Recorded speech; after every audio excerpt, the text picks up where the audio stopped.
Hello. Oh, Good evening. good evening. How are you doing? How's everybody doing? Fine. Yeah, me too. Fine and dandy. Sure. Yeah. Doing great. Um, how was the first impressions of the book?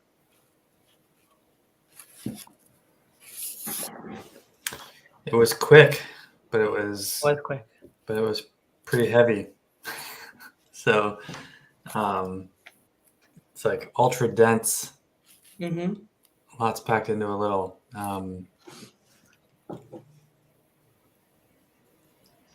I didn't jump ahead. Like I stopped myself from continuing down the levels of mercy. I would have. That's surprising. I would have assumed you finished the book already.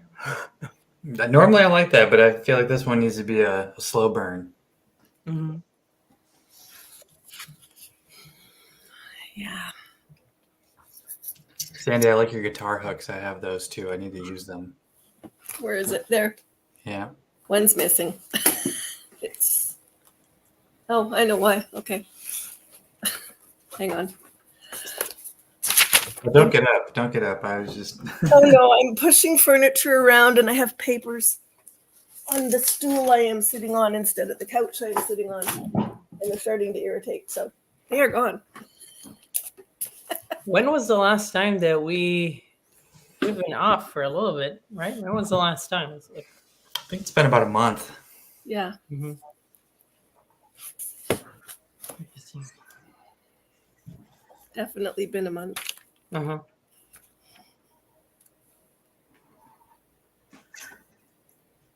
Cool. Okay, so I don't know if we're waiting for Emma said she might or might not show up. Yep.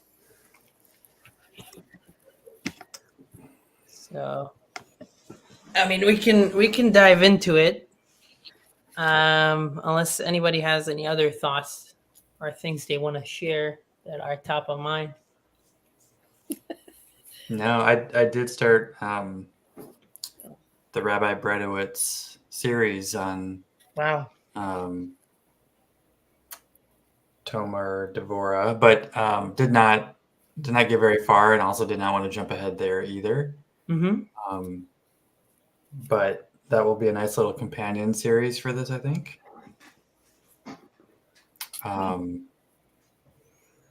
Yeah, I don't know. It's I don't really know where we want to start. I have a few comments and things, but I'll save them for later. Sure. Tell us you have comments. Well, I mean, they're just kind of like random thoughts and observations. I don't want. I mean, we can round robin this a little bit and see where the discussion goes versus me just regurgitating my notes. All my notes are scribbles in the book this time. Yeah, I have some general stuff. I guess maybe I'll start because I think I have just like a note on the very beginning that's just like of a general interesting thing. So there's no page to this, but like one of the quotes that he brings at the beginning is in English is all who overcome their natural tendencies will find that their own inadequacies are overlooked in divine judgment. From the Talmud. So I just really like that quote right at the beginning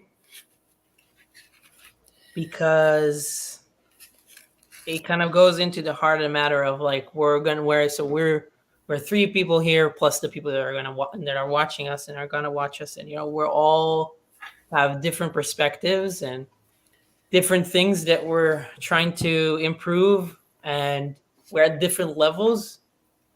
And I'm really curious to see how we all, obviously including myself, like how is this going to impact me, but how are you going to understand this and like try to use this to do things in your own life. So I really like that quote that he brought in the beginning.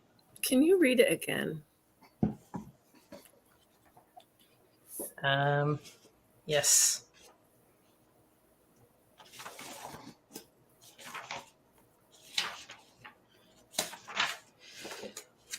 All who overcome their natural tendencies will find that their own inadequacies are overlooked in divine judgment.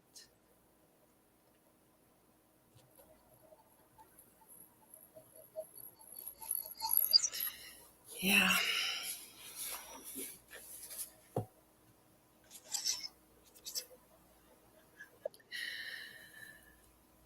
Random.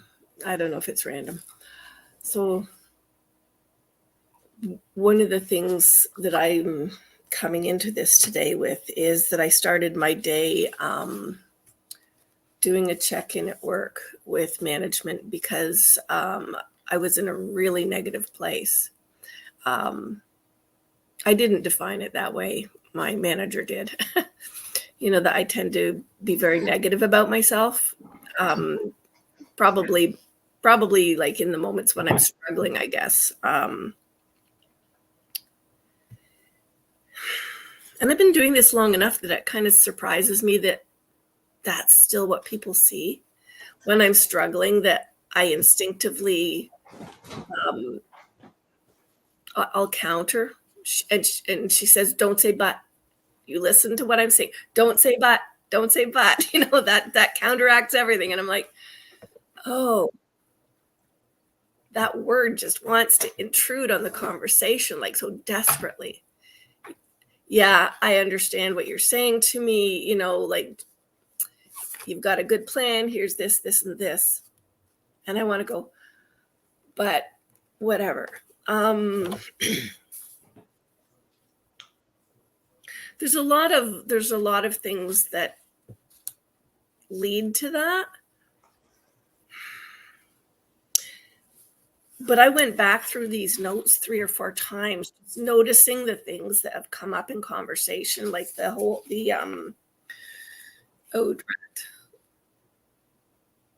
the crown at the top. Has the crown that he's mentioning? Jacob shows it on 1,000 times on screen. Oh, the Sphilot? Yeah, like the Sephirot in where he was listing them at one point, and I went to look for that today and I couldn't find it. And even something as simple as not being able to find that when I know I just saw it in here. There's this place where I want to be hard on myself. Like I cry at work when I get angry at myself. And that's really ridiculous. When I read this and I'm thinking about like how many, like just the word mercy comes up in this, beginning section. And it's not a natural place for me to have mercy on myself. So I sure as heck don't really expect that God is going to, even though I will honestly tell people I believe that is his nature to have mercy on us. There's this place in me that still counteracts that. One of the things I really want to do going through this book is be aware of that, I guess. I'm not even going to say I'm going to try and fix it. It'll be what it'll be.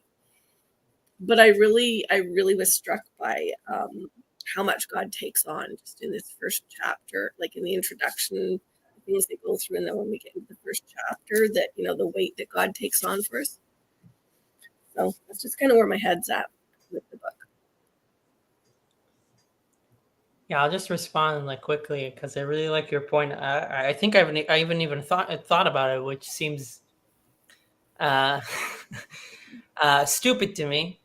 Which and what it is that you just pointed to how you can be merciful. You should be. This is not only teaching us to be merciful towards other people, but also towards us, which is exactly kind of like what this quote is about being merciful and understanding of at what level you are, and recognizing that and being okay with that, while at the same time keeping the progress towards what you see as the ideal. So that's a really good point.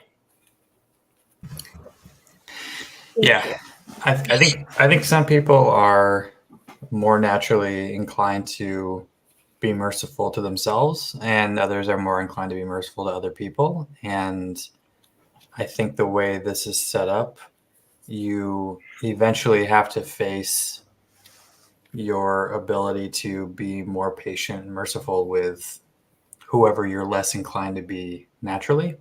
So it all ends up in the same place or the same goal.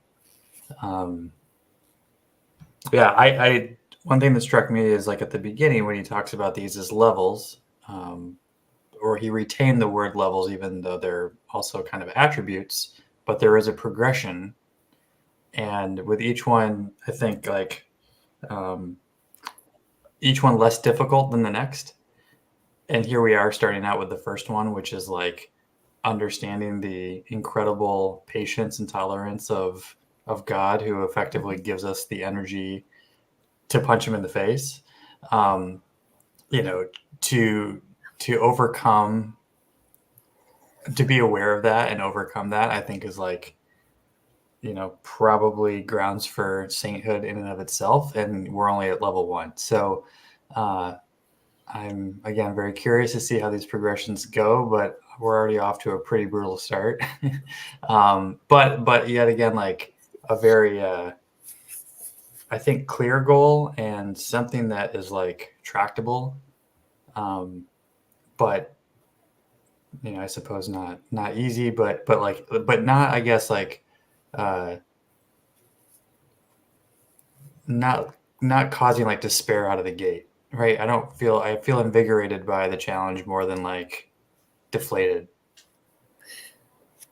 Am I imagining it, or like when we started the book club and doing Habakkuk Man, I felt like I could talk about relationships, but it was more about how it's just more about just sitting with myself.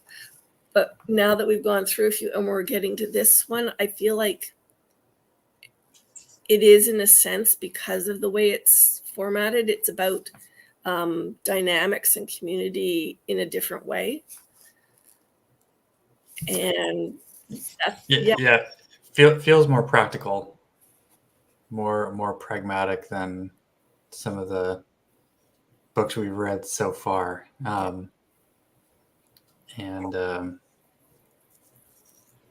will say in general too, I like the treatment where he has the commentary and then goes through some kind of just like made up examples of like application. And even though I thought they were a little, I mean, cheesy is the wrong word, but like, like it's tough to make abstract or use an example, right? When like, I don't know, it doesn't define the application is going to be up to the reader, right? So these examples are sort of necessarily going to be general. But I think that's going to be, I have a feeling that will be helpful as we move through. And some of these are less manifest in terms of like what they mean.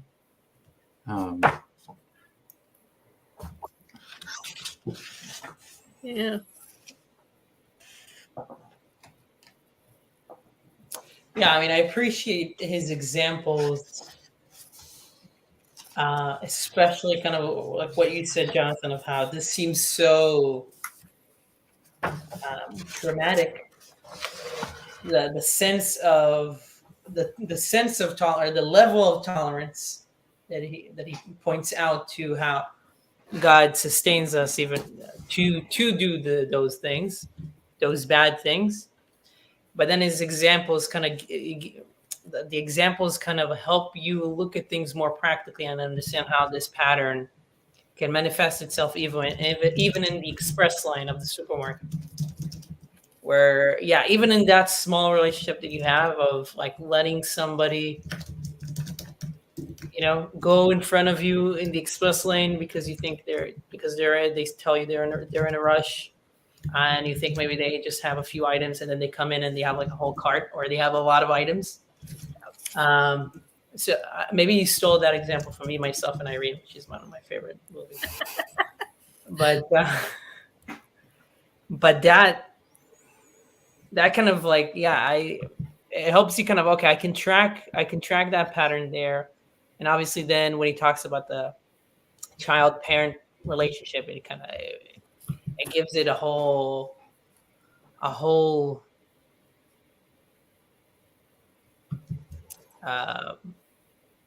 space to consider.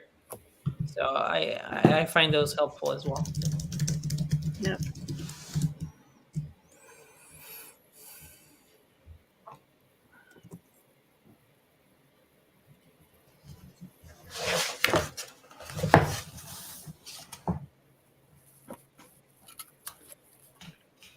So I have younger kids, so this first level also hit home pretty close to Sandy. You may remember, maybe you still experience this, but our kids just sort of act as if we don't exist, and they're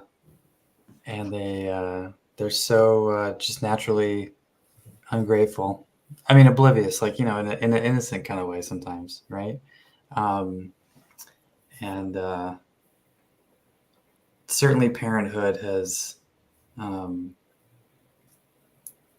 given me a new experience of another kind of relationship that tries patience and has to accept suffer insult. I mean, and of course, marriage is part of that, and so it's like I'm getting it from all sides in this phase of life, which is I think so this book is here at a good time.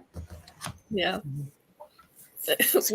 One of my early favorite memories from my kids was when my youngest was around maybe 8,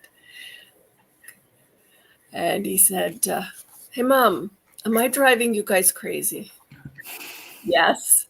"Oh good, I'm a kid, that's my job." And I was like, the concept of what even to say at that moment, I'm like, what was that? What do you mean you're a kid, that's your job? Of course I probably laughed because yeah, it's like, did they pick that up from somebody, or is that just an intuition where they just know this kind of thing? no, it's like, where did that come from? Yeah, did they just know? Yeah. But in that relationship, you're sort of in the God seat, and you also understand a little bit of like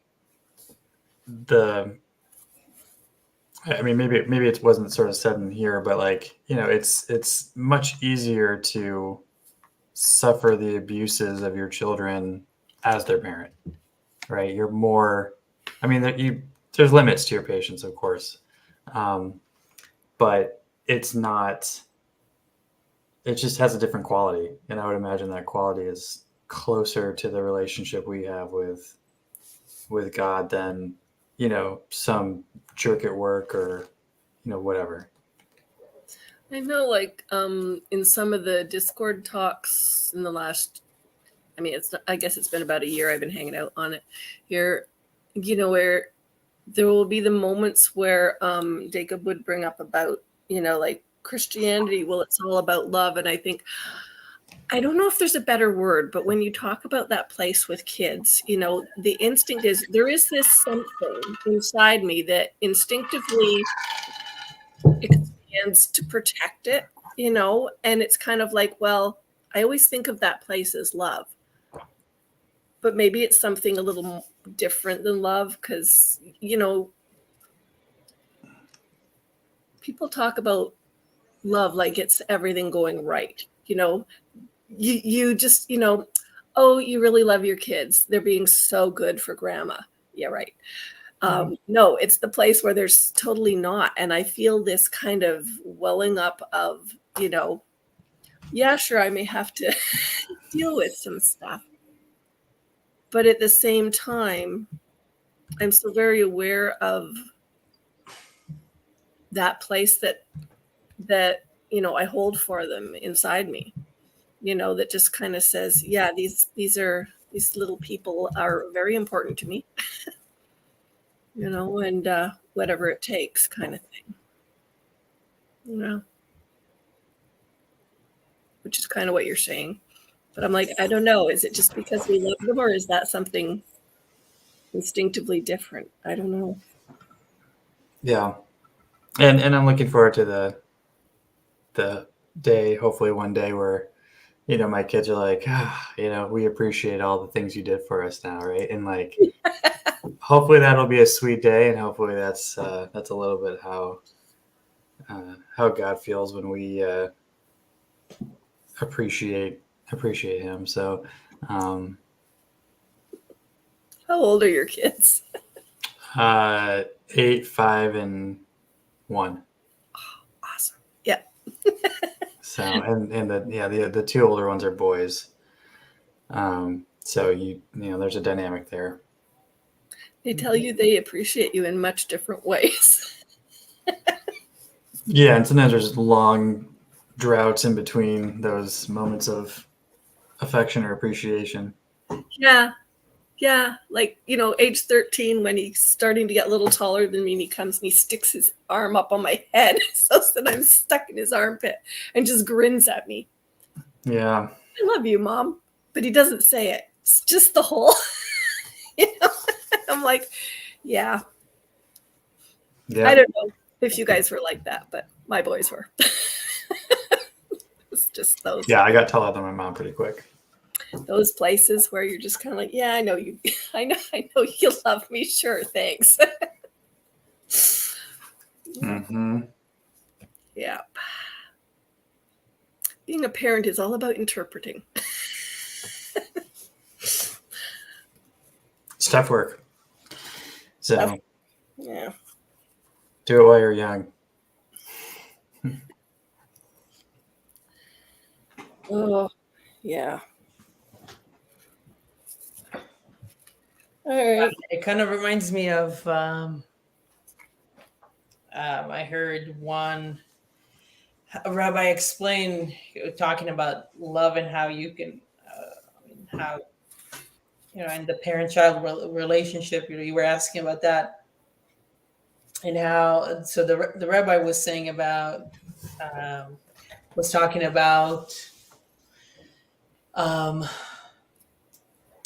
mitzvot and keeping halacha or customs, traditions, as a form of showing appreciation and showing love to God, and especially especially customs, which you would think are at the level where, okay, you don't have to do, it's not something that you have to do or you were told to do.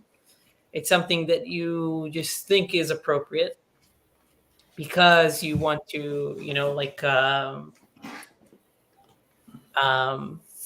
in Judaism, I think I'm pretty sure, like wearing a kippah, for example, like a yarmulke, is not. It's more of a custom, but it's something that reminds us there's something above us. So it's kind of like, this is like it's a small appreciation. Maybe it's not the whole amount. So maybe, Jonathan, your kids won't come to you at one day and tell you, here's the sum total. Of course, yeah. And we put it in your account. And yeah, but there are probably small things that they do. Maybe they already do. I don't know. I mean, I'm at the loss here. I don't have kids yet, but that they do that let you know that they appreciate everything that you do. My son bought me a cup this summer. I went up in July, a little bit of emergency mom visit, and we went up to Cochrane because I had been, he knew that I was intending to move up there this year. And we went to see the polar bear exhibit. I think I sent some photos maybe of some of that. But he bought me this mug with just this giant polar bear nose on it. You know, it cost a ridiculous amount. I know, because I peeked at the sticker on the bottom just to have a mug with a polar bear nose on it. But it's worth so much more than that, just because, you know, it's kind of like his way of saying something to hold on to. You know, kids will do that. They'll figure out ways, you know. Yeah, I mean, my 5-year-old drew a picture of himself and his mother with like a heart in between them, right? And like we're going through difficult times with him, and you know, dealing with his emotions appropriately and stuff. So sometimes like it's just kind of a fiery relationship, and you're just like, oh, these kids, you know. And then they draw these pictures, and it's like, oh, okay, they do love us, even though, you know, they start saying things like, you're not my dad anymore, right? And you know, they're upset with you, and you're like, whatever, kid. Like I fall into my millennial sarcasm with my children, which I'm like, oh, don't do that, you know. But so yeah, it definitely, I'm sure I won't get a letter one day where, you know, yeah, the full balance is paid all at once. But it's a continuous give and take. Enjoy them. That's part of your reward. Yeah. Even go with the millennial jokes. You'll hear them back one day. Well, I was glad to learn it was a mitzvah to have kids, you know, so, you know, it makes it a little more of a something I can do for the sake of heaven as opposed to these little brats. So, one of the things that this first chapter made me think about, which is something I don't think I've thought about as much up until like this past year, which is like this sort of not totalizing, that's a bad word, but like the sort of the presence and participation of God in everything, like all existence, everything, like even to the point where like God is continuously remaking creation, like, you know, kind of however that's talked about. Because I think it really drives the point home in this first level where, you know, it's like every bit of our existence, our energy, our actions, our you know, come directly from God, and I think having that in mind when you act as much as you can is a huge preventative measure in terms of like how you treat people or how you treat a situation, because you can be mindful of the fact that like you're imitating the creator, and even when you fail to do it, the creator is still sustaining the whole world, including you. So I don't know, that was just very like poignant. I think this chapter like drove that home for me, like, which is just to like be mindful of God's very active participation in every moment, every detail. You know, like the leaves are falling off the trees, and it's like, okay, that leaf blowing across the yard is like in the mind of God, right? In some like real way. So I don't know, it's like maybe a bonus insight, but that came out when I was reading this.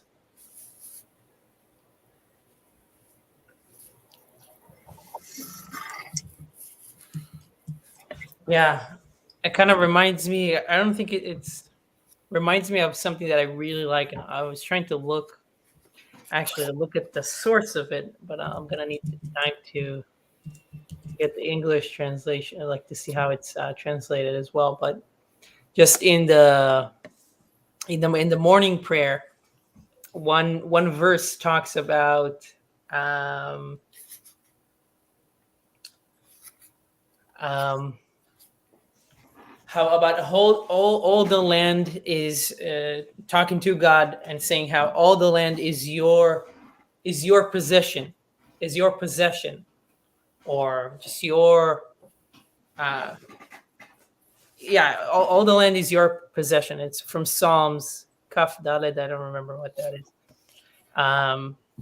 But that kind of that when I first read it, after maybe a few times, it kind of really struck me as like just gave me this image of kind of like what you were saying, Jonathan, but maybe from a different perspective of everything that you touch is the possession of God.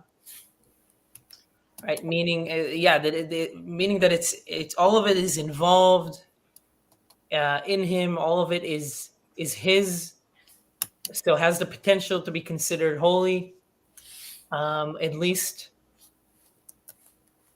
And so it kind of like it's almost like a combinatorial explosion of potential. Like everything is like full of potential. It's kind of like maybe trying to think of like in the Matrix where Neo kind of realizes at the end of the movie, the first movie, right? He realizes that everything like there's like this white light, I think, that comes out, and he kind of realized that everything is God's possession. Mm-hmm. So I think that's kind of like related to what you were saying, and I really like that. I really like that point. I really like that insight.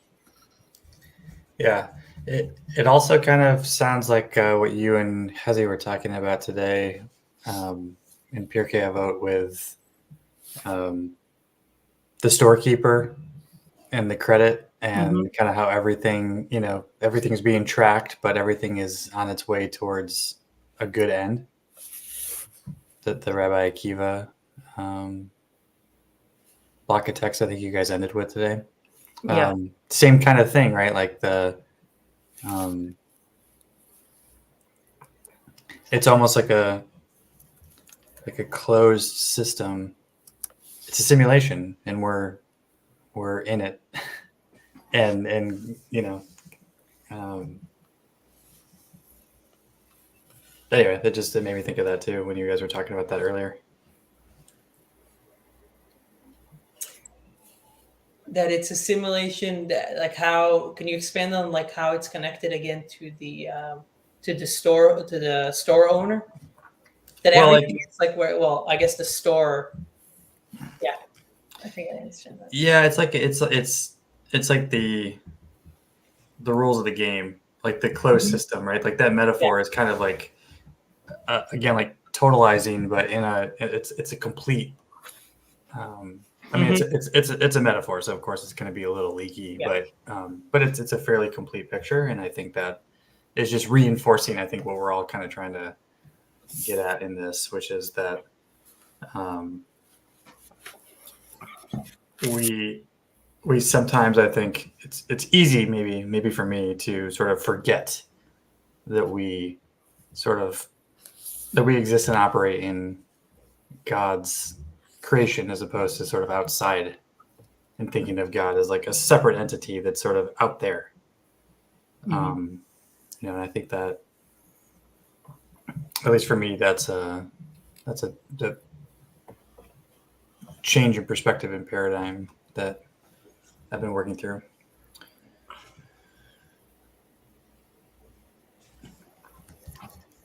Should we get Trey to try to jump in here and not be creeping? And there you are. Well, I was gonna back that up. Isn't the classical theist position that God is in everything? Not that everything is conscious, but God is in everything. So God is in the leaf. I don't know if I'm phrasing it right, or God is everywhere.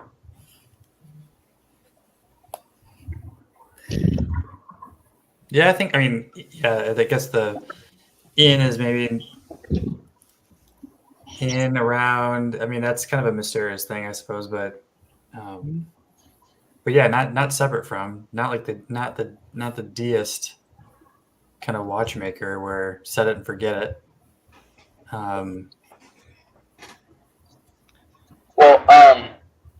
Because I was told, and I was looking at the scripture, that God resides in heaven. So I was always told that God is in heaven in some sense, and that he is not in the system. But from what I understand from a more classical perspective, God is in the system. God is the system. We're in it. Okay. So I think the classical Jewish answer would be like, if you ask, is God in the system or outside the system? So the classical Jewish response would be yes. Say that. I'll take it. Love it.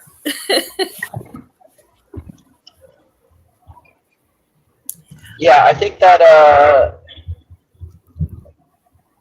there needs to be something that pulls you to God or to the highest thing for it to matter. And I wonder how you do that, because it is, when we say that God is part of the system, or God is the surrounding parts, I don't know how we integrate that with our worldview. And I'd be interested to see you guys, like when we think of the leaf, right? I don't know how to say God is involved with the leaf. Because to me, when I look at the leaf, I'm looking at the leaf as something sort of separate from God. And I mean that to say is that, like, when I look at the leaf, I look at it as a biological object that is falling from another biological object. And I feel like when I say that God is part of the leaf, or God is moving the leaf,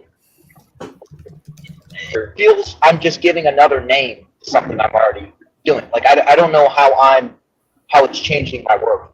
Does that make sense? And how do you guys wrangle with that?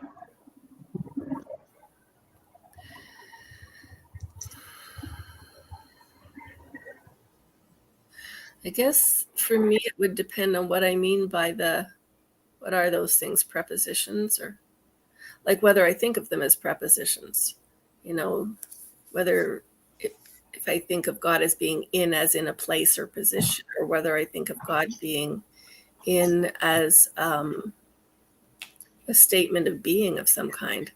Like earlier we were talking, and I keep picturing, I haven't made bread in ages, but I keep the whole time we're talking, I'm imagining making 7-grain bread I used to make with all the little bits in it and stuff, and that you could even put seeds or nuts in it and stuff. And I'm like,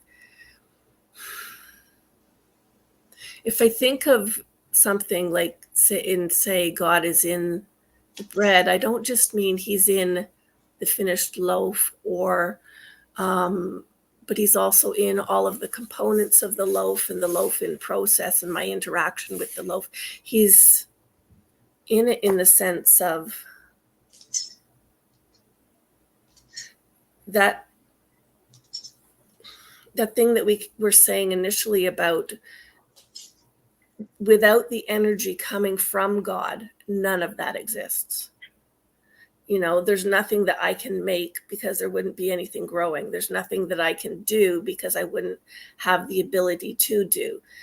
So when I'm thinking of God being in something, for me, there's a whole lot of places where I think of it in that kind of context, as in everything about the whatever is because of God. And whether I'm sensing him being there with me as I'm making bread, or I'm simply thinking about him. Because I too was taught God lived in heaven and the rest of us just lived down here on earth. That was a weird thing, but that's kind of how it went. But I never really felt that. I don't know, maybe it's just me. I was the kid that talked to bugs, and I'd sit and I'd look at the little pieces of things, and I can't not relate to them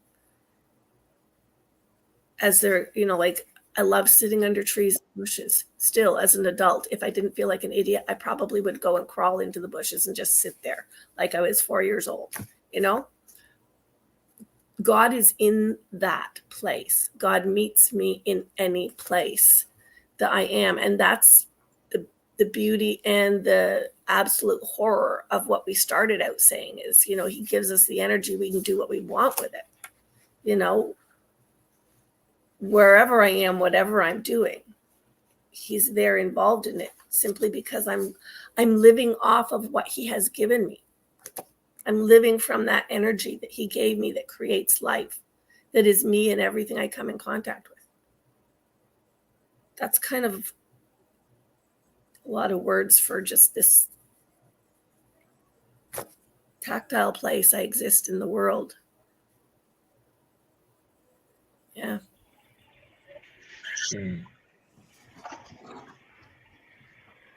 I can also give an answer. Yes, please.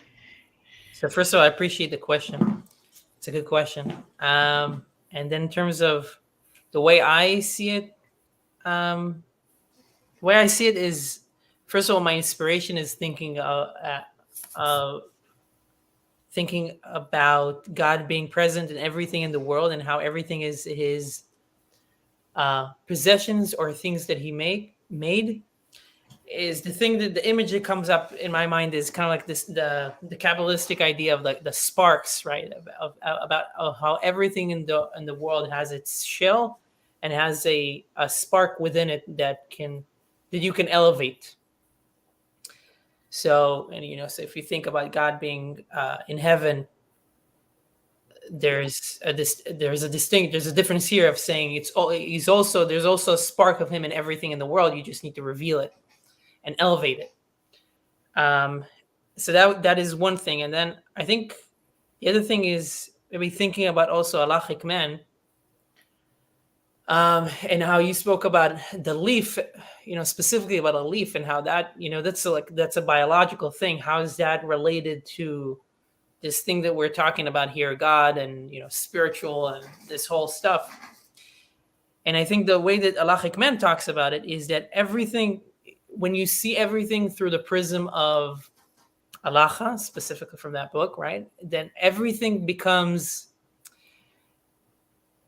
part of what you're doing for God, right? So, for example, I just ate. I had a cupcake, and it was dairy, and I had like a meat dinner, like chicken, and I was looking for something that's not meat and not dairy, so I can eat in between. So that's kind of like one of the ways that you do it. You need to eat. If you eat dairy, you can eat something parve. You can eat something that's not either, and then you can go back to meat.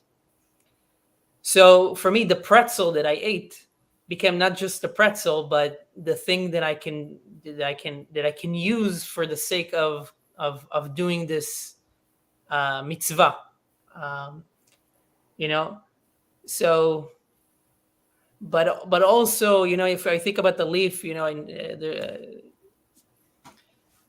and you can take the leaf and you can make something of it, the closest thing that I can think of, like literally close, is, when you make the boots in a Sukkot, like at the Jewish holiday, when you make the tents, you need to use actual palm trees, I guess. I don't know what you need to use actual, the trees. So then it becomes from this biological thing that just exists in the world into something that you need to specifically use in order to do something.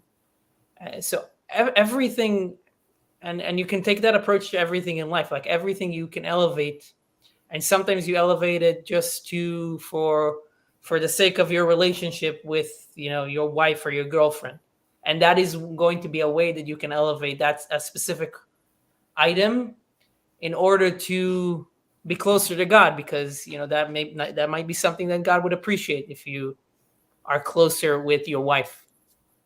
So that's kind of like that's my rationale and how it works. Thank you for that. I think that I want to reveal a tension between that, because it does seem that if we say that, look how God created everything, well, that would be the same as me saying we're in a simulation, saying that, well, God at the start pretty much started everything. Because when we think of creation, right, I think thinking of the mechanistic parts. Like I can't find a description of how God created something that wouldn't be a mechanistic or materialist sense.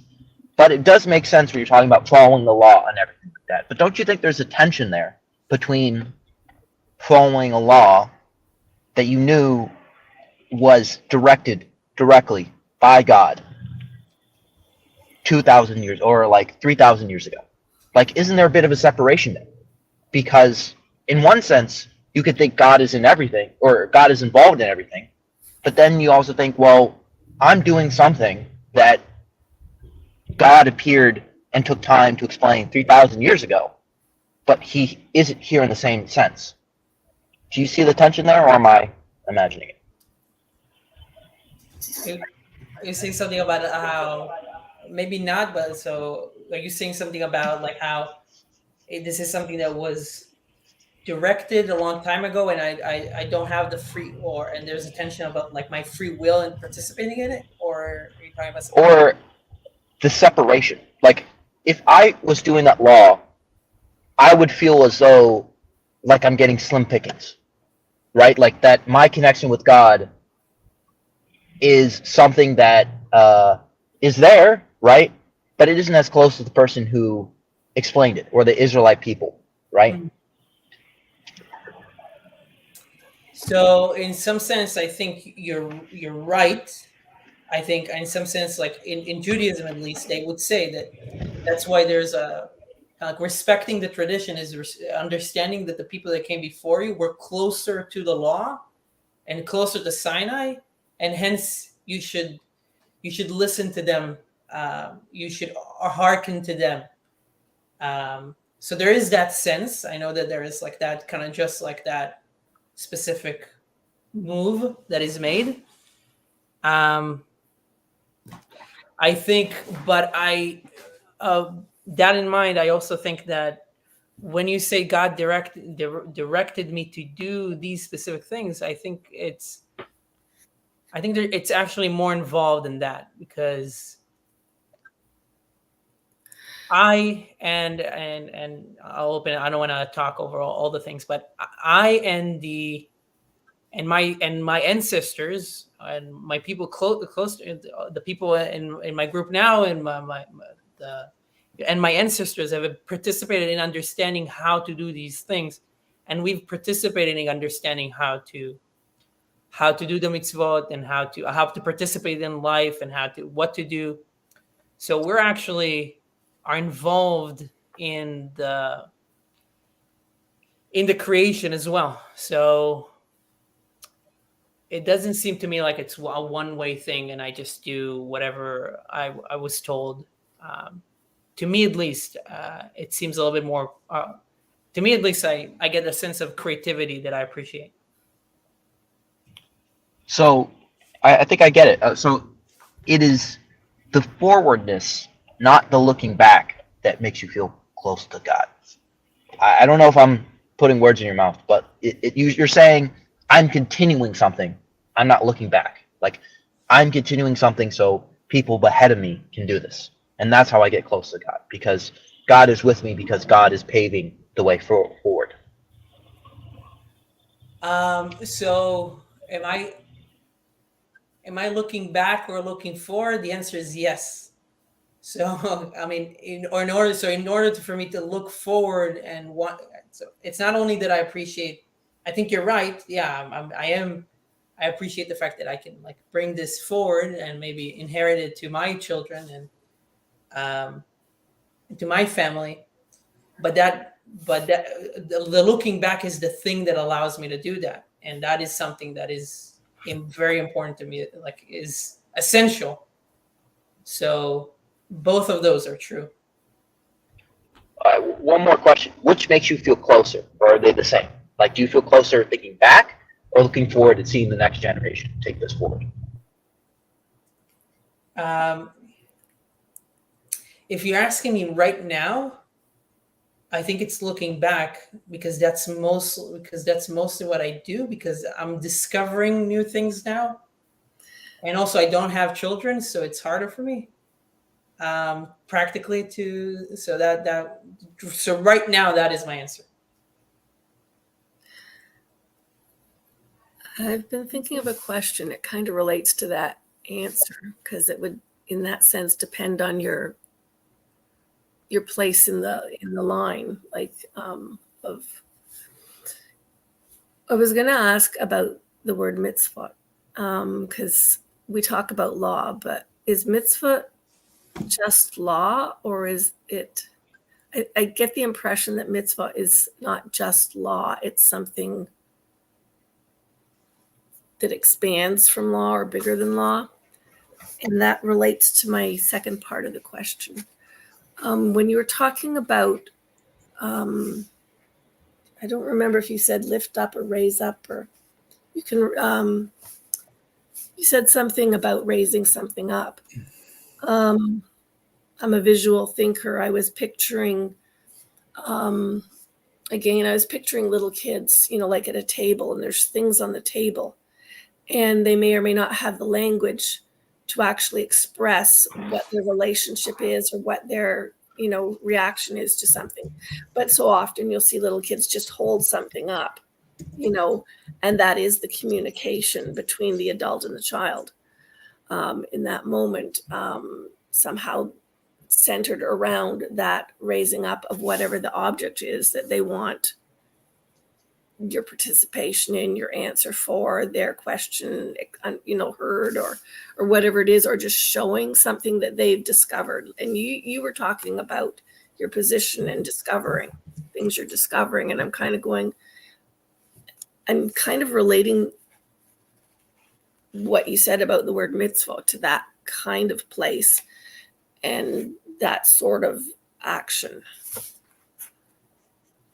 But I don't know if that's misunderstanding the word or the not role, the purpose of a mitzvah,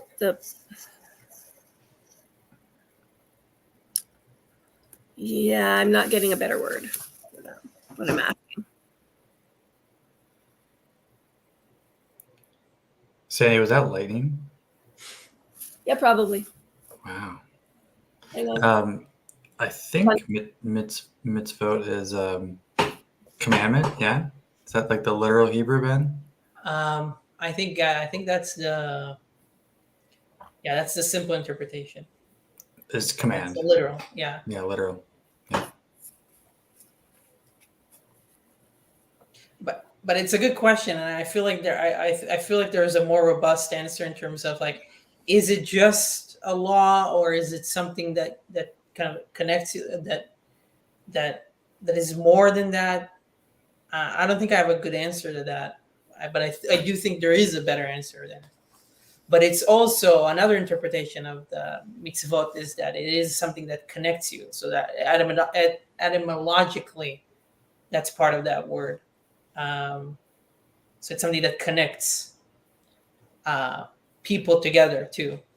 Or people together, or you to God. I mean, tzavta is like a word that I know growing up that we've used for like there's for like in public is in tzavta, for example. So you can think about it as like it connects you with people or connects you with God, like a mitzvah. I'm going to look that up. Is that with a tzaddik? Tzaddik, yeah. To a T, but that's not the right kind of finger spelling. Okay. Yeah. Tzavta.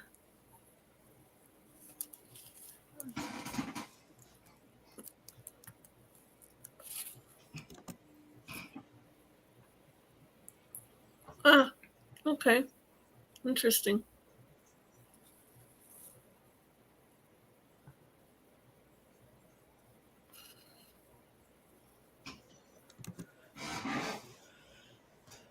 Yeah. So if it's the word I just looked up, does it mean sitting together, like being that? Yeah. Yeah, like there's a comedy club, or there's like a comedy club in Israel that's called Tzavta. Yeah. That kind of gets at why I was asking the question about the mitzvah. Yeah.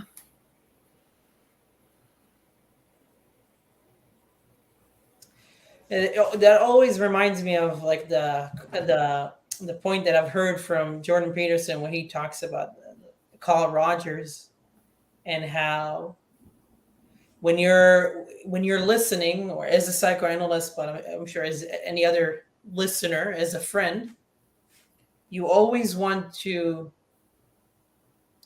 talk to the good side of the person, the side that wants the better of the person that you are talking to. So, and that is the side that you want to collaborate with.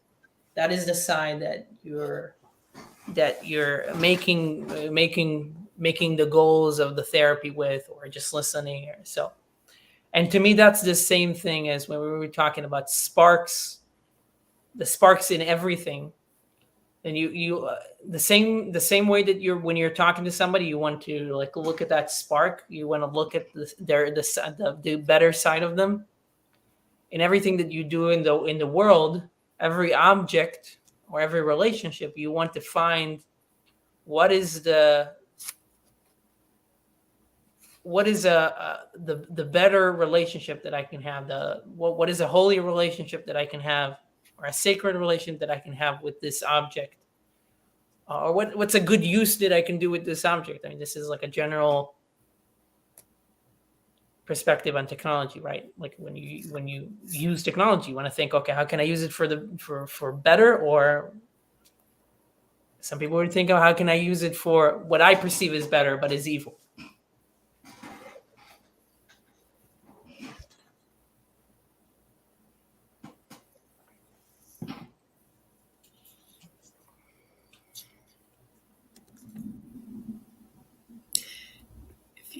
If you lose me, it just might be the weather.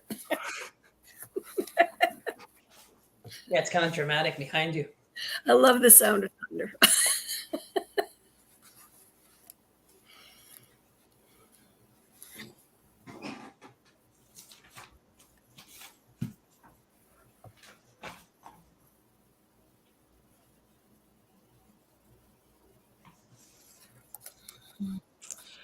Trey, I'm curious. Did you read the? I'm not putting on you on the spot, but I'm just curious because I think it relates to your question too. Did you read the first level or just the readings? Yes.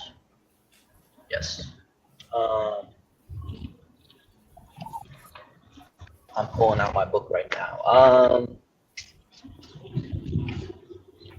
If you have any points to refresh me before I look at my notes, let me know.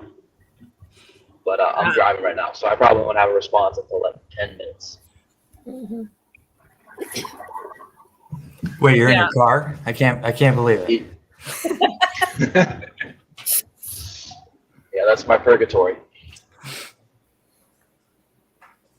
Well, you are one sinful bastard then. Yeah, that's actually like, I mean, driving a car, it's like I kind of enjoy that. It seems like a nice. It is. If you guys don't have any points, all right, did you guys already all talk about the introduction? Because I just had some general questions. Yeah, take it away. I think we dove in earlier. So when was this book made? Because it seems that it was originally published in 2014, but I'm a little confused in the introduction about how the writings were compiled. So yeah.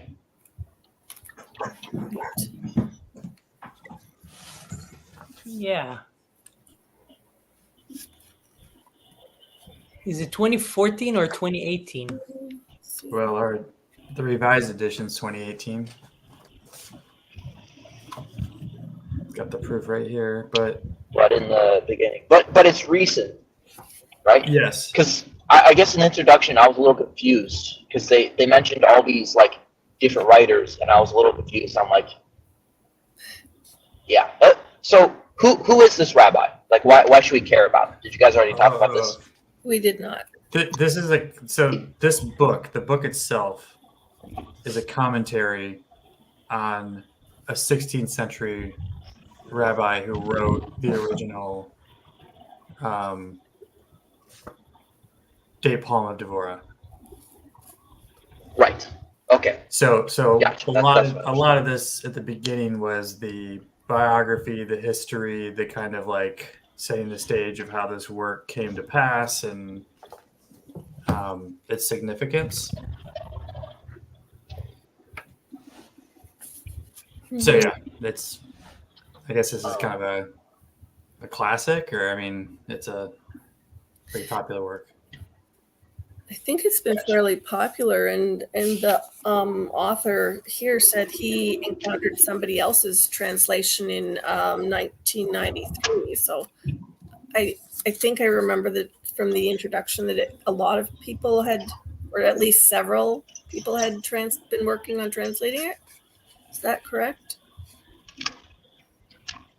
Yeah, I do remember a reference to another translation. Do you want the Um, sound off while the thunder's going? Stay safe, Sandy. Like, Um, I love thunder.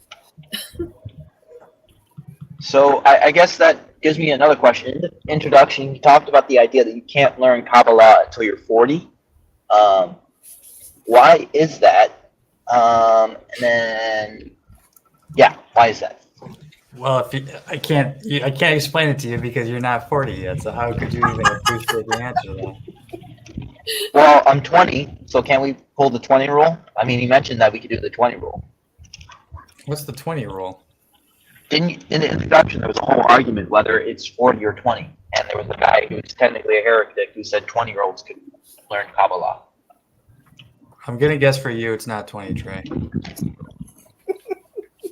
Wow, Jonathan. Well, I'm going to guess for you that you'll never read it, okay? Gosh.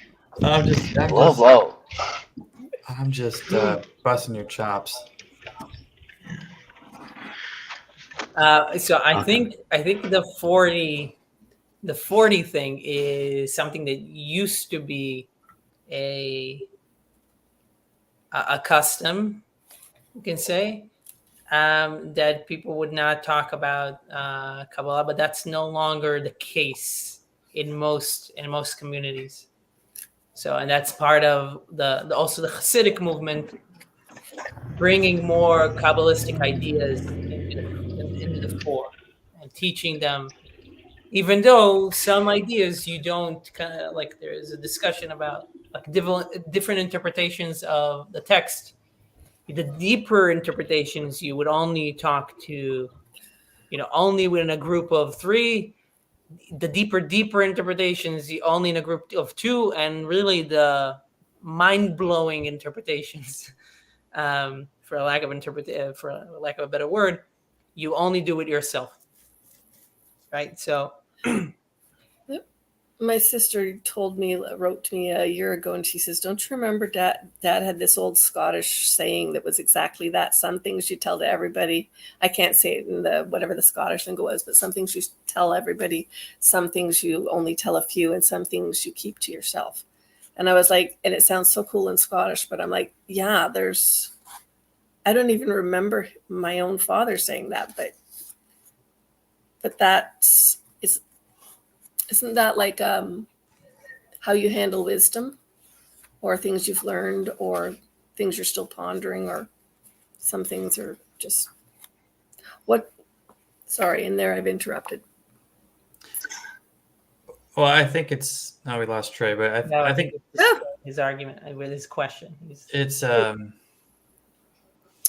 implied too that like the age is also a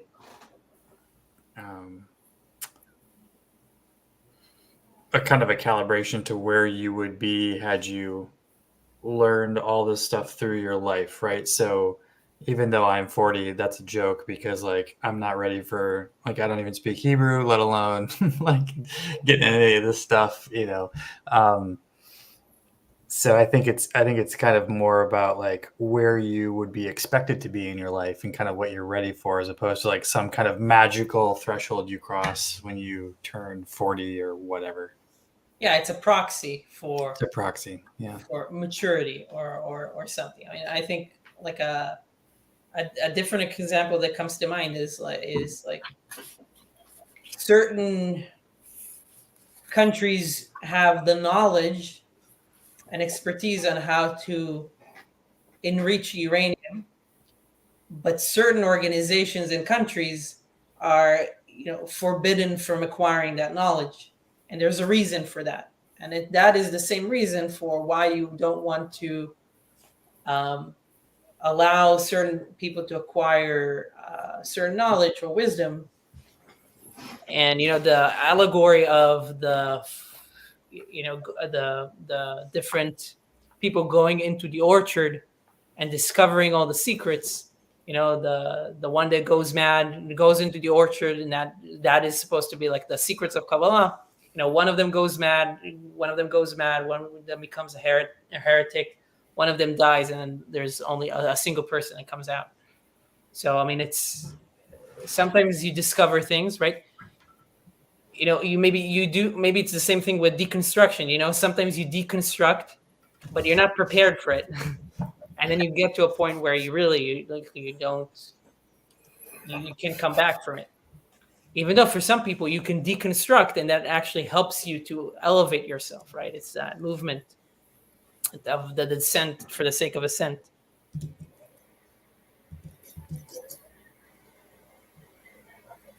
I'm sorry, I'm going to be right back.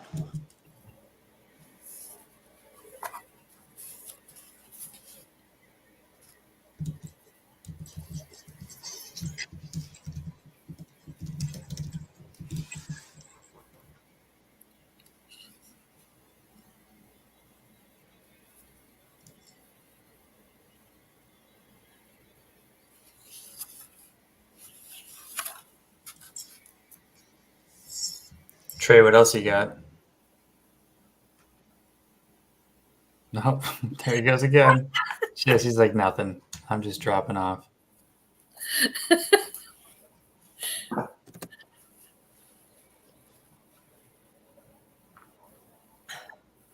I did just one small thing that he mentioned, just a different dichotomy that was interesting to me that I've never heard before is where is that? And page 1112 is that he makes a distinction between lawful behavior, what one must do, and ethical behavior, what one should do, what one should do. Mm-hmm. Which I guess is a little bit of what we kind of like talked about at the beginning in terms of appreciation. But that was an interesting little kind of like articulation. Yeah, it was interesting too in the Rabbi Bredowitz series. He referred to the fact that they were also doing Musar in a different context, but like you're not supposed to double up on Musar, but like he didn't quite consider this to the level of Musar, even though it's like I guess technically in that vein.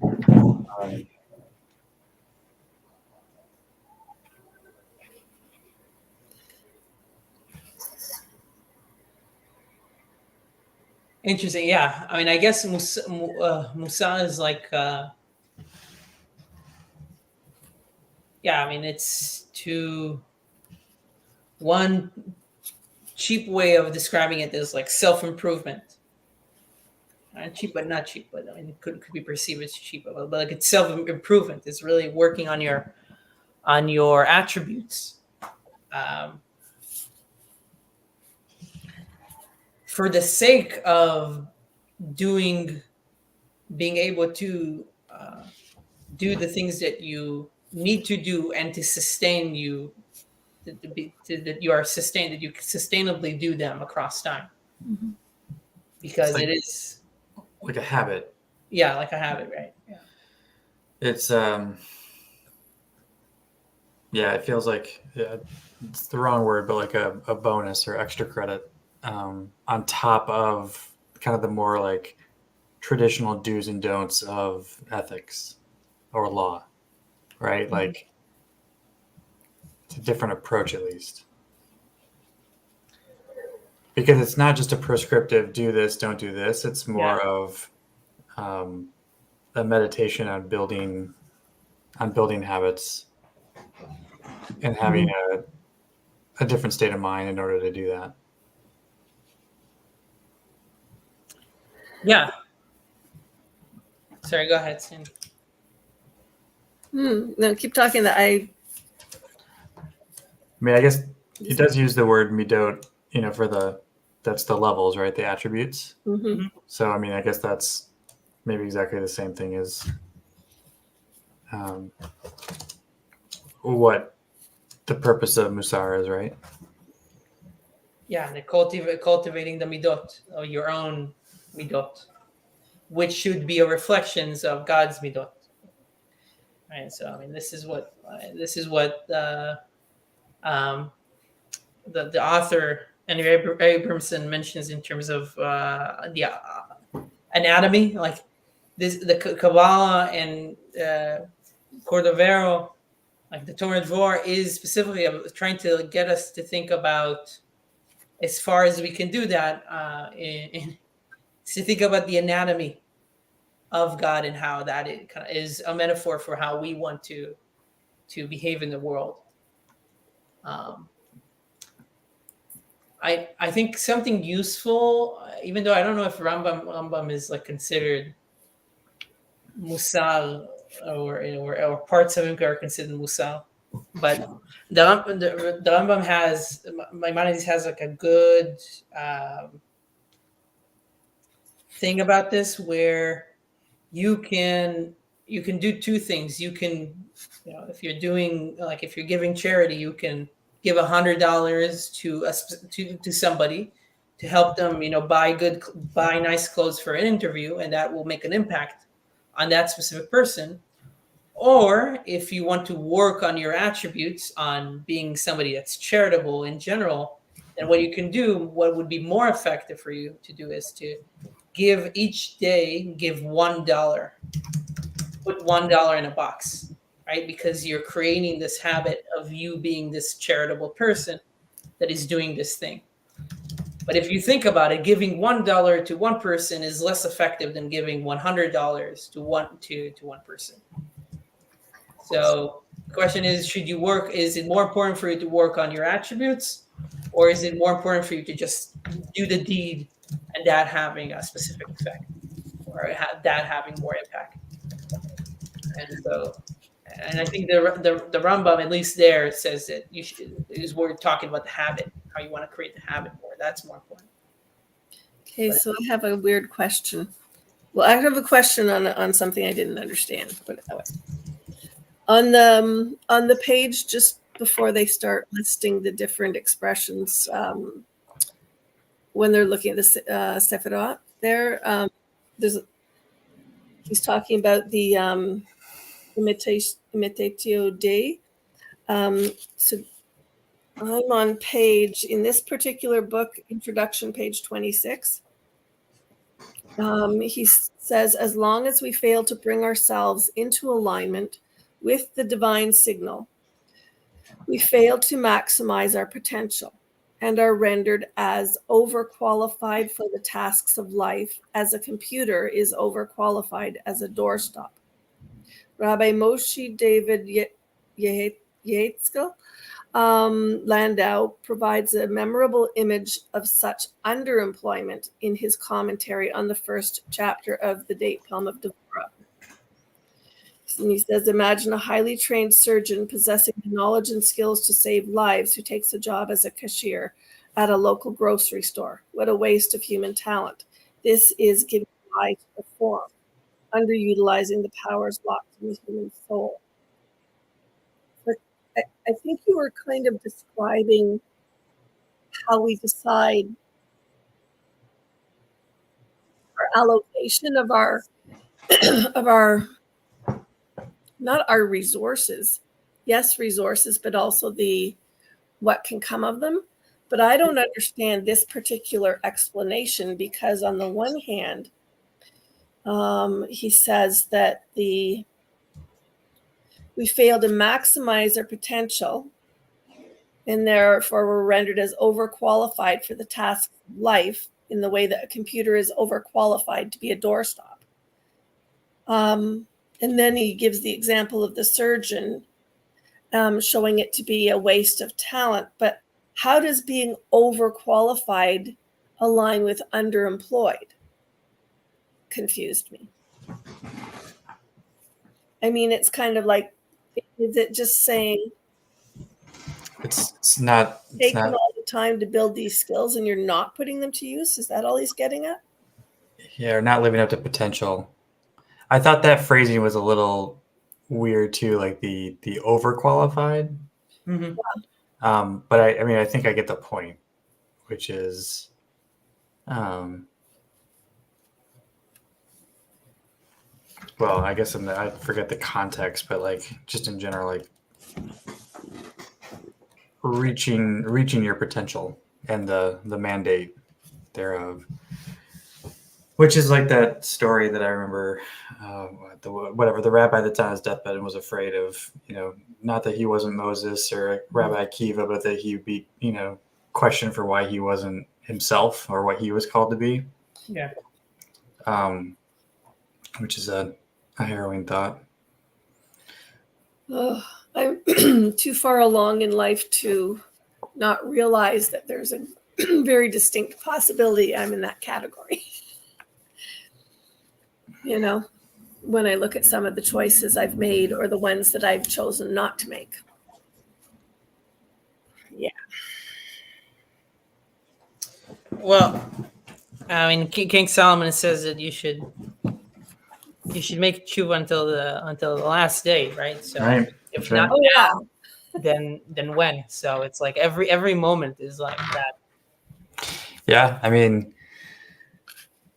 Rabbi Akiva was sitting in with the kids learning his Aleph Bet at 40, so that gives me. I mean, although I'm rapidly passing the 40 mark, but there's still hope for me. There's hope for everybody. People start late. Yeah, I mean, we just spoke about space and things as filled with God and potential, and I think the same is true about time. Every moment is filled with that potential, and every moment you can think of like, okay, so the moment before I didn't make that decision, but now I can make it and just make it just a slightly better than the moment before, than who I was before. And, I mean, that kind of helps me too, in terms of like the things that I'm kind of like thinking of how to do in various aspects, and thinking about like, okay, I'm slightly better than, I did something better than how I did it before, like a year before or a week before, or so Yeah, a big part of it's orientation, right? Like that's the like which direction you're facing, which you can always change that. It's always relative to where you are. Mm-hmm. On that note, I have to hop off, but I guess we can chat on the Discord about what our next reading assignment will be, and we'll do this again in a couple of weeks. Mm-hmm. We've got Turkey Day in the U.S. though. Oh no, Turkey Day. Uh-huh. Yep. Turkey Day is Thursday. Thursday the 23rd. So I guess if we do this on the 22nd, that could work.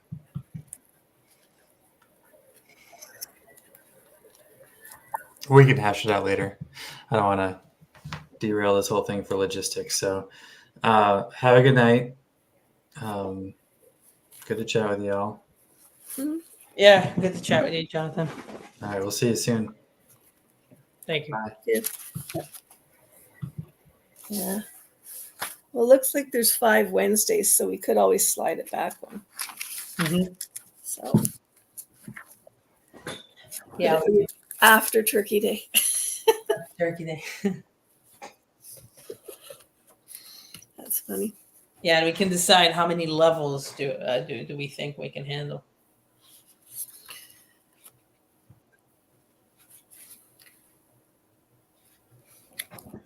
Do you read the Hebrew portion out loud to yourself when you're going through it?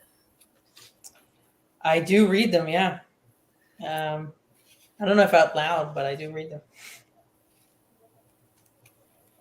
When I try to read a Hebrew word, I have to read it out loud so as I check whether I have any concept of what the sound is. Yeah. So it's always helpful to have English too. I mean, English is kind of like a commentary, so it's yeah, useful to have the commentary as well to understand the Hebrew, because obviously this is very deep and concise stuff. So it is rich for sure. Yeah. So how I did peek at level 2. Did I look at level 3? I don't know.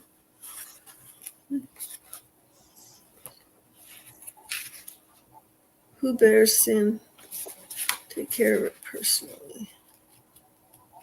yeah, I think we might be able to do. I don't know. I was thinking in terms of like the next would be maybe 2 or 3. For sure, the next 2, and the level 4 goes into remember the family. What would he be likely talking about in that? What shall I do with Israel? For they are my family. Ooh, yeah, that might go nicely with the other 2. Yeah. I don't know if we'll get through it, but it'll probably be worth reading it. Yeah. Yeah. Yeah, those 3 would be nice together if we can manage it.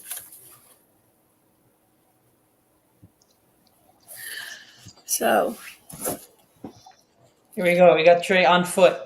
hello, Trey. Hello.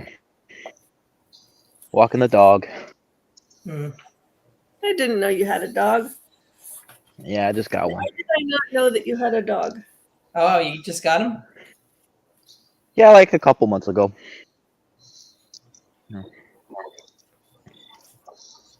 How is he? Anywho. Is he a puppy or an older dog? He's a puppy. Puppy. So, yeah. Nice. Sorry to interrupt. I did have a question for you, Ben. You were talking about the levels of like secrecy, that when 5 people are gathering, 3 people are gathering, or even 1 people are gathering. Who determines the levels? Like, The elders of Zion, I guess. who are they? Who's determining the? So what I told you specifically is like the 5 levels of interpretation. Let me see. Interpretation. The 5 levels of interpretation. I'm trying to. I don't know what the history of it is.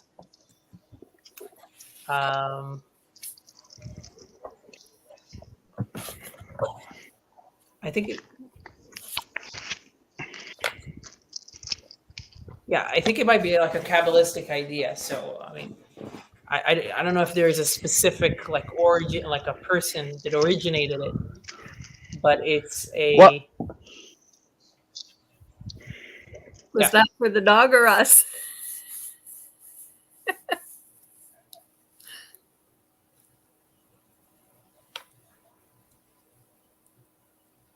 Don't know.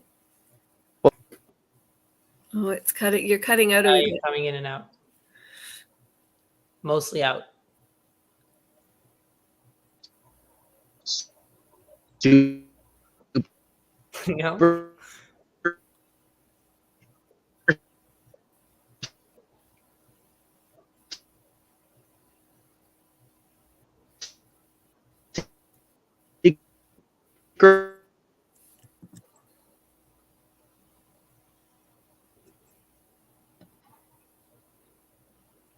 No, sorry, I can't hear it. But I put in the Chabad article about the 5 levels of interpretation. Okay. I don't know its history, but that's what I know. So Chabad, Yeah, I started listening to that about a year before I started hanging out here, just on their daily Torah portion. Just kind of nice to,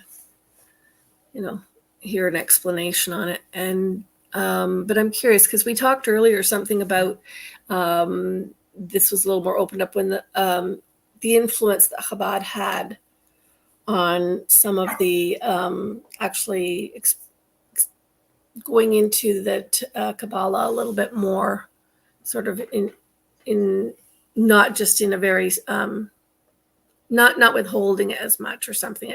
I don't remember what you said earlier, but are they? Because I always picture Chabad as being really, really strict, really, really like serious people. But are they? Does that mean that? And maybe that's just my particular context growing up in a different faith, but like it's kind of like I would normally picture if people are the ultra careful conservative people, then they maybe would, I don't know, at least in certain types of Christianity, they seem to be the ones that are very like black and white, kind of like you just, which doesn't strike me as being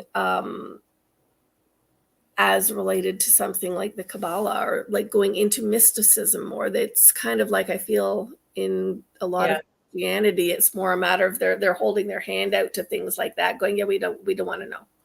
Yeah. So I mean, so the first thing, just a small thing, is that Chassidut, so the Hasidic movement, is the movement that Chabad is a part of. Mm-hmm. Which in part what they did is like bring more Kabbalistic ideas into, you can say, the general public. The more from members of our community would know more about the history, and they were than me, so I won't go too deep into that. I'll just say that I think that what you were talking about in terms of like the flexibility versus like the mysticism versus of like conservative, I think that was kind of part of the struggle that people had at first with the Hasidic movement. But the way that the Hasidic movement won partly is like the way that we identify people that are very observant is like that we call them Hasidic.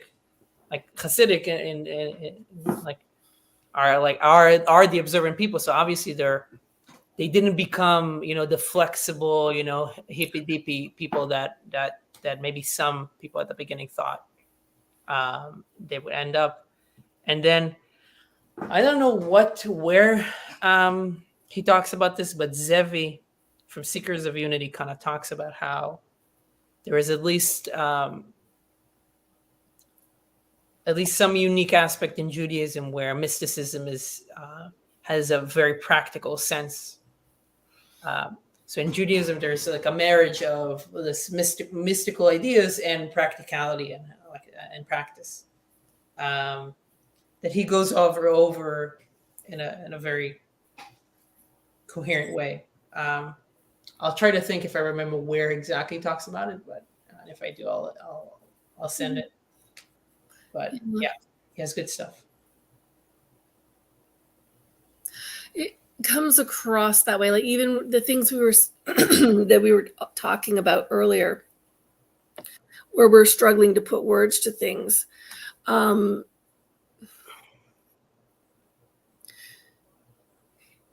places, when people speak of spirituality and things, they, like they'll pull words from here or there, they'll make words up. I feel like there's almost a pleasure in assigning words to something, which is different than struggling to find the right word to fit what you're getting at. So I feel like in some respects, this particular book, in whatever way it goes into the mystical, it actually is challenging. It's actually challenging us like in that bit I read too about how well do we align, like, are you getting into alignment, or are you just, not handling things well, and you don't care if it's in alignment or not. You're just, which sounds, yeah, more like, did you say hippy dippy, or like they thought they were going to be a little, yeah. So, and that's an important aspect, I find. I often note in the conversations around Judaism, like when I watch you going through things with Jacob or with Hezi, and there's a serious amount of attention given to each thing. That speaks as much as what is talked about. Yeah. Yeah, that's interesting. Yeah, I mean, it is very interesting to see how much detail and how much, I guess, right, like the understanding of the potential of every single letter in the Torah. Like every single letter in the Torah, like one letter in the Torah gives you a different interpretation. Even one crown on a letter in the Torah allows for a different interpretation. And that's part of, I think, the theme of what we were talking about in terms of how there is so much potential in everything in the world, which in some ways it could be, like we said, it could be combinatorially explosive, can be like not necessarily positive. It can be negative in terms of like there's too much, or it can be negative in terms of like, oh, so if there's so much potential, like if I can interpret every single letter, then does that mean that I can just make up any kind of interpretation that I want? And I think that's a good question. Mm-hmm. So it's just probably good to just have a discussion on just about that. But I think in general, you want to be able to say that and also consider the fact or realize that there are constraints, whether they are part of reality, the physical reality, or part of an ideal that you are within, that your interpretation needs to align itself with, whether it's your tradition, whether it's so if you have an interpretation of a text that is going to kill your entire community, then it's probably not the best interpretation, right? So you can take that interpretation out of the window and maybe try a different one. So yeah, it's interesting. I did listen to part one of a talk about how every letter, going through and some examples of each letter, words interact with each other depending on, the letters. They were going through some of the number meanings of the letters, what the root is of the word, how you build them. And I was thinking too about, I think it was Joseph the other day was talking about whether something was a 3-letter root or a 2-letter root. Things like that. Yeah. I just want to respond. So William is he's been saying a lot. I feel he's been saying a lot. I love it though. I have these are all, but there was one thing. He says Maimonides' rationalism minimizes Kabbalah. In negative theology, all words are endurance. By definition, this book is positive theology. So this is very interesting because I'm also going through the guide with a friend, Guide for the Perplexed.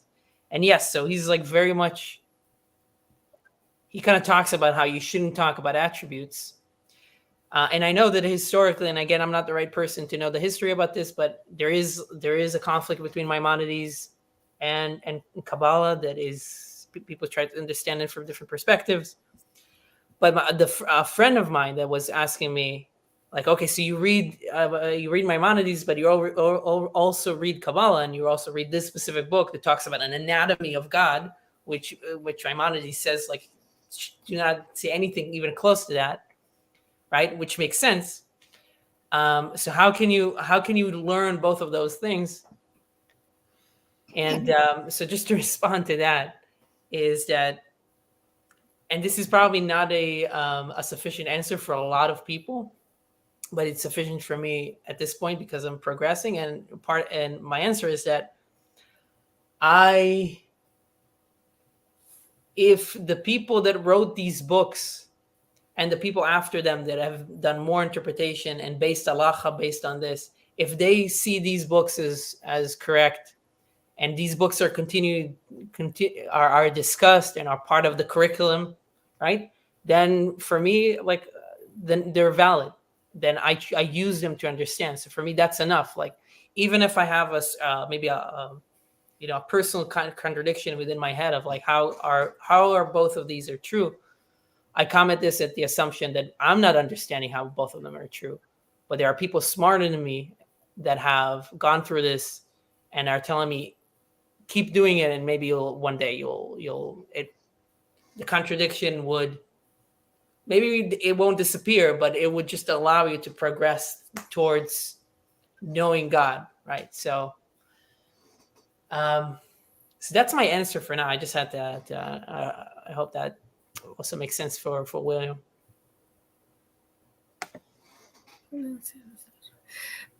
In terms of what he asked there, about sometimes, like words can,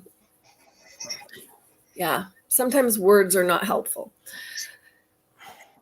And your explanation, does that also tie back into, he had made a comment earlier when we were talking about positive and negative mitzvah. And is some of that struggle and the dynamic of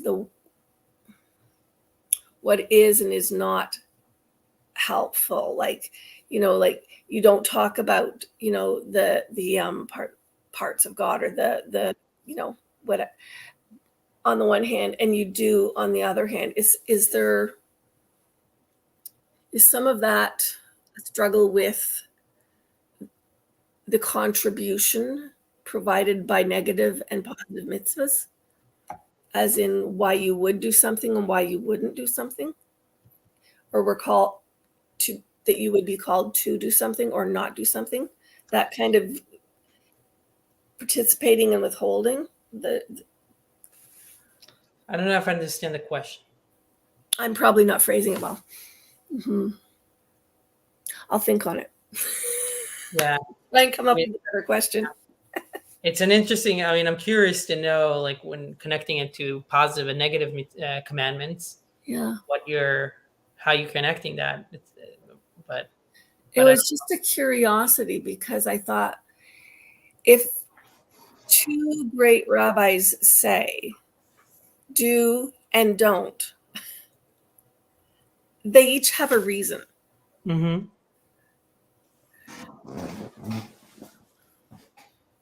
And I just know sometimes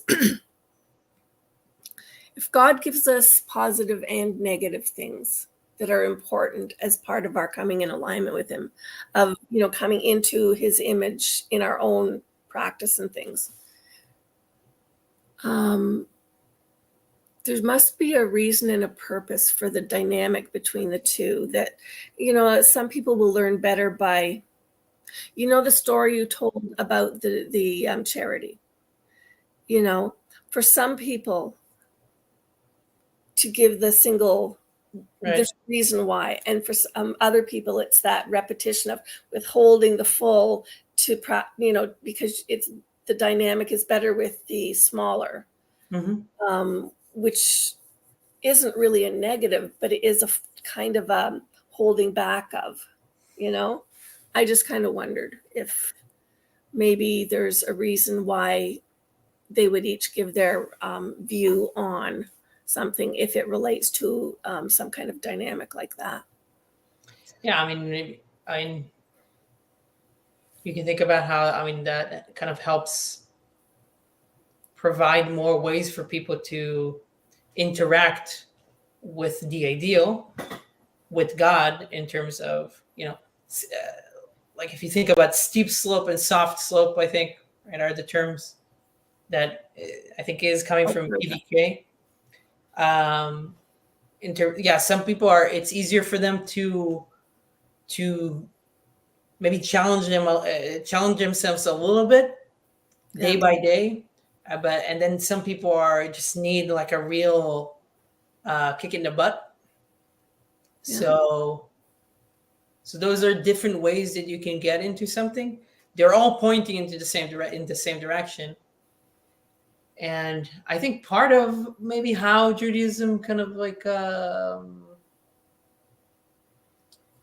addresses that, from my understanding, is that at the end of the day, practically what you do is you need to stay close to your particular tradition and custom, right? So if you're coming from a family that has done things in a particular way, then that would be your default.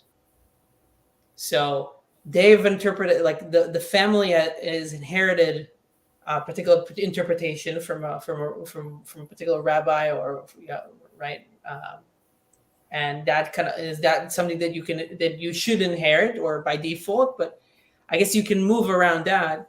But again, it's much more.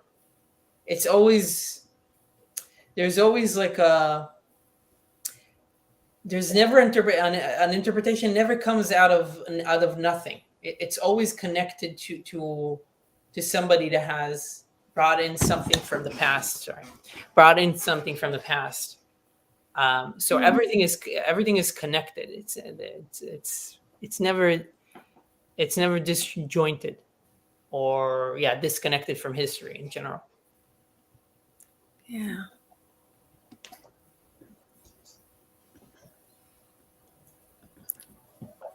I'm reading William's comments again.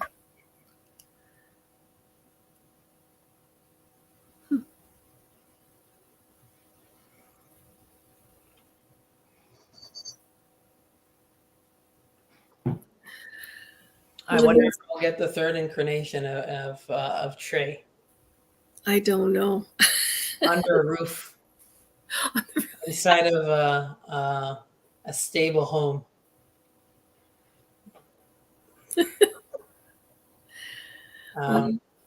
Yeah. Do we ever get to see him at home? We see him in the car. See what does he has a dog. There must be a home somewhere. Mm-hmm. Yeah. At least a kennel. Yes, at least a kennel. Yeah. Comments made from minutes ago out of context. Yeah, I think the comments often do.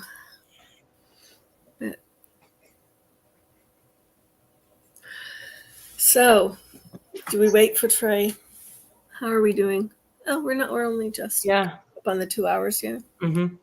You have any other thoughts about the first level or about the book? Any closing remarks or anything? No, I just have a whole lot of life kind of challenging me at the moment, and so it's kind of places where I'll turn back to a particular page and read something, and I'll linger there because, this is an amazing chapter.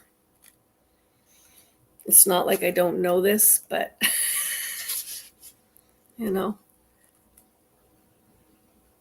It's always good to be reminded and like re-articulated, Yeah.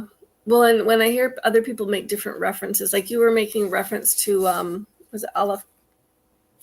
Like the one that looks like a E, but it makes a K sound. Aleph Kaf, was it? Or what is it? You made alphanumeric reference to a psalm, I think. Oh yeah. I forgot to say that it was 104 Kaf Dalet. Okay, Kaf Dalet. Okay, because I'm going, what was it? I tried putting it in, and 104 came up as one of the possibilities. I knew there was a 4 in there, but I'm going, what's Kaf? I mean, me too. I didn't know what Kaf is. I have to look it up. Yeah. I don't always remember. No, well, and I don't think in those terms really yet. I mean, I can say portions of the alphabet, but not all of it. I'm having a deep enough struggle trying to understand the vav. Like, it's like, what sound does that make? It just doesn't seem to have a consistent sound. It's like it depends what it's doing, Mhm. which is fun, but also kind of confusing. So, Yeah. but yeah, I get excited when I see a word I recognize, or yeah, and I'm not learning off of reading. I'm not learning from starting at in the Bible and just going verse by verse on anything or book by book. Mhm. I'm doing 2 different language learning games, plus a couple of other video things. That's cool, and it's going well. You feel like you're No, I'm still feeling slow, but because I want to be much further along than I am. yeah. But I'm also not. I'm not trying to integrate any of the vowel sound markers. Mm-hmm. I don't think they're going to help me. They're just one more thing to have to pay attention to, and I'm having a lot of vision trouble right now. So I thought I'm just going to try and get just the consonants down and practice enough words that I hope the instinct kicks in. Yeah. So yeah. Cool. Yeah, so it is going well. As I started out with, I tend to be hard on myself, but it is going well. Slow but well. I must be reading at a like a 3-year-old level for sure, maybe a 5-year-old level Yeah. for sure. But yeah, it's kind of fun to play the games. But I also when I do look in, I'll look into when you're reading with Hezi or with Jacob, or when I'm doing things and I'm watching some. I've got there's one on Hebrew literacy, a guy that does a word of the day, and he does sign language. So that's kind of I was like, oh, that's cool. So now he's got this, what do you call it when you're immersion things, so I can watch. He's reading with people that are much further along than me, with the pointer going along, and I'm trying to watch the flow of the sounds and Yeah. it's fun. Actually, I'm enjoying it. So yeah, but that's kind of my day, and then a couple of things I've got on tomorrow that I don't know. I'm feeling a little squidgy about whether I'm going to go to a thing I signed up for tomorrow night or not. So it's been a week. Yeah. But it was good talking about this. I'm really enjoying the book and resisting reading ahead. Yeah. I peaked into level 2, but yeah. Yeah. Yeah. It would be cool to get into more levels. I guess we can do. Yeah. Well, I'll ask the group. 3 levels seems about right, and then we can decide on a date as well. Perfect. Sounds good. Awesome. All right. Well, you have a good night. Good night to you too. Stay safe from all the lightning. Yeah, I didn't lose any power or anything, so it wasn't really a major thing right where I am. In the vicinity, yes, but not right here. Awesome. All right. Have a good night, Ben. You too. Thank you everybody for watching.